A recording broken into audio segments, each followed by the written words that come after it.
What up, mga subscribers, no? Okay, guys, no? Tingin tayo ng mga updates po sa ating mga lima, no? Siyempre, alam niyo na, nanalo sila sa Billboard Fan Army, guys, no? Three-peat lang naman, guys, na three-peat lang, no? So, tingin tayo ng mga updates, ibang mga updates po sa ating mga lima. Napakarami po. Kasi sobrang dami po nung nangyayari sa kanila ngayon, no? So, isa lang masabi natin dyan, guys. Talagang napapalapit na po talaga yung world domination ng SB19. Although na ngayon, guys, no? Inuunti-unti nila, no? Pero hindi na malabo mangyari yun, guys, na world domination talaga ng SB19, no? So, okay. This video is from SB Edits, no? Tara, let's go. SB Edits. Fresh, new, and major updates about SB19. Before anything else, please make sure to subscribe to our YouTube channel and click the bell button for more SB19 updates.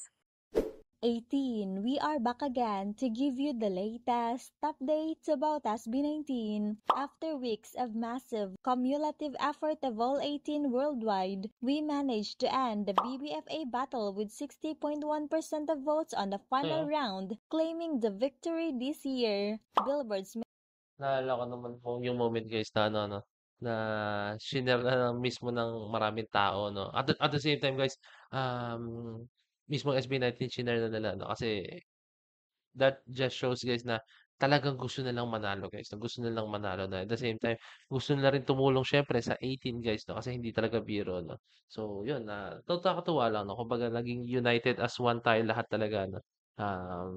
Nakakatuwa lang kasi siyempre meron din mga ibang fandom na tumutulong din talaga sa atin as in, 'di ba? Kaya ayun lang, 'di ba? Yung mga gano'ng klaseng bagay. main account officially confirmed this win. They also released an article for this win, with the article headline of SB19's 18 shares the crown for most Billboard Fan Army face-off victories, now ties with Tiara's Queens. Here's the updated list of winners for the annual BBFA battle. We got the Grabe, no?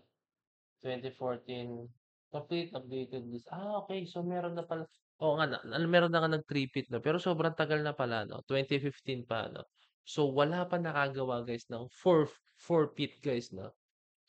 SB19 pa lang, I think, kaya 2026. Let's go! three-peat win now 18. Congratulations to us SB19 and 18. Thank you all so much to all of your effort for SB19. We know this is a rough battle, but we managed to win this for 3 consecutive years now. What an effort. So again, thank you all so much, as well as to non-18 and other fandoms who helped 18 in voting. Grabe, nakakatuwa lang yun, guys, no? Di ba? Wala lang yung point na mismong ibang fandom, guys, tumulong na rin po talaga sa atin sa pagboto, no? Nakakapagod siya at the same time, nakakapagod siya, no? Pero worth it kasi, guys. Sobrang worth it po talaga pag nanalo, pag naging maganda yung resulta, and then yung pinaghirapan mo is yun po talaga yung nangyari, no? So, sobrang nakakatuwa, nakakataba ng puso, no? Ayan, as a fellow YouTuber, guys, fellow YouTuber talaga, as a fellow supporter us ng SB19, nakakatuwa lang, di ba? SB Edits. Fresh, new, and major updates about SB19.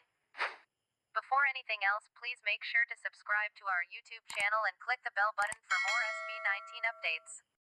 18. We are back again to give you the latest updates about SB19. After SB19's three-peat win on Billboard Fan Army Face-Off 2025 battle, we got another achievement to give you 18, as SB19 x Sarajis Umaaligid now debuts at number 56 on Spotify PH Viral Songs chart. Congratulations SB19X18, while we got another update for the Simula at Wakas World Tour in Singapore, as we now only have less than 1,000 tickets left. Please watch SB19 Simula at Wakas concert in Singapore 18.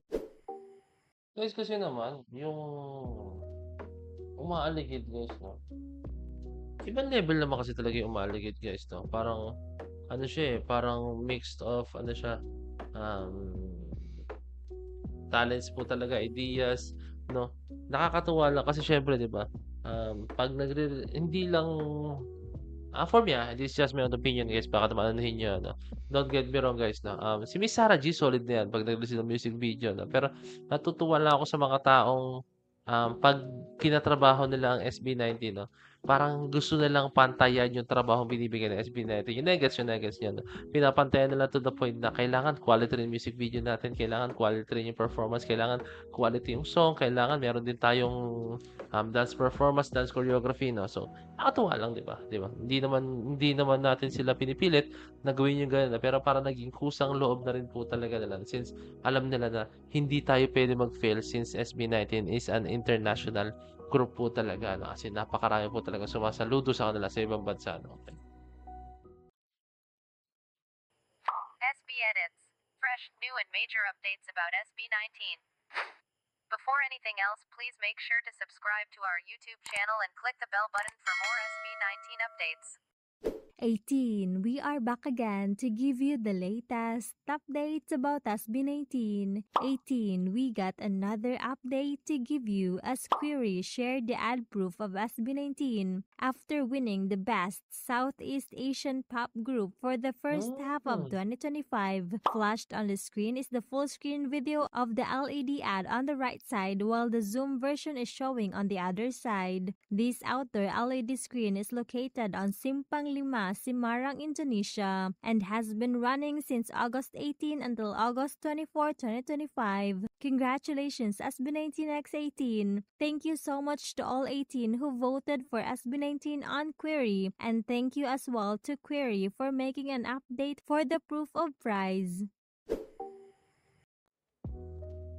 Guys, grabe 'no. Isa pa sa'kin natutuwa ako guys 'no, 'pag yung, ibang, mga foreigner, mga ibang lahi guys 'no, sila yung, hindi ko naman sinasabing ano 'no, pero mas na-appreciate nung iba kaysa po sa ibang mga Pinoy 'no, ang SB19 'no. Don't get me wrong guys, maraming mga Pinoy na nakaka-appreciate sa SB19 pero hindi lahat. Meron at meron din talagang mga, hindi nila na-appreciate 'no, pero nakakatuwa lang guys 'no, 'pag meron mga banyaga, 'pag meron mga tao na hindi natin kababayan na mga hindi Pinoy 'no, na talagang sobrang tutuwa and grabe yung suporta po sa SB19 'no, 'di ba? I think nai-inspire sila at the same time guys 'no, naniniwala sila sa talento talaga ng SB19 na posible, posible 'no. Yun, kasi hindi mo naman susuportahan ng isang tao guys kung hindi naman yan nagpupursige or hindi yung maganda yung nakikita mo 'no. At the same time guys, ito paniniwala ko 'to 'no, kahit gaano ka pa kagaling, kahit gaano ka pa, katalentado, kahit gaano kataas ang boses mo, kahit gaano kagaling sumayaw, kahit gaano karami yung connections mo, maraming kakilala kang mataas sa tao 'no. Pero 'pag yung character mo, yung attitude mo is sobrang negative guys 'no, for me balewala lahat yan ng achievements mo 'no. For me lang, this is just my own opinion. Although merong ganyan, mayabang, pero sobrang sikat, sobrang kilala ng mga tao. Pero for me, ayoko ng gano'n, 'di ba? Kasi alam mo 'yun, humble beginnings ka nga nung umpisa tapos nung umangat ka 'di ba naging malaki ulo mo 'no. So, nakakalungkot lang na mayroong mga gano'ng tao pero 'di maiiwasan 'no. Pero kasi SB19, even though sumikat na sila guys 'no, alam mo 'yun 'pag nakikita mo sila para mo lang silang kaibigan, para mo lang silang mga tropa 'no. I'm very sure guys merong mga 18 diyan na alam nila kung paano makisama ang SB19 off cam guys 'no, 'di ba? Para mo lang sila talagang tropa 'no. So 'yun, napaka-humble lang 'di ba? Napaka down to earth, 'di ba? Sana gano'n lahat ng mga artist na sumisikat 'no. Meron namang mga gano'n 'no, pero siyempre isa ng SB19 sa mga gano'n. Kaya saludo ako sa SB19. So ayun, 'yan maraming salamat sa panonood nitong video na 'to 'no. I hope na na-enjoy niyo 'tong video na 'to 'no. So maraming salamat sa this point of it signing out. Who's this G?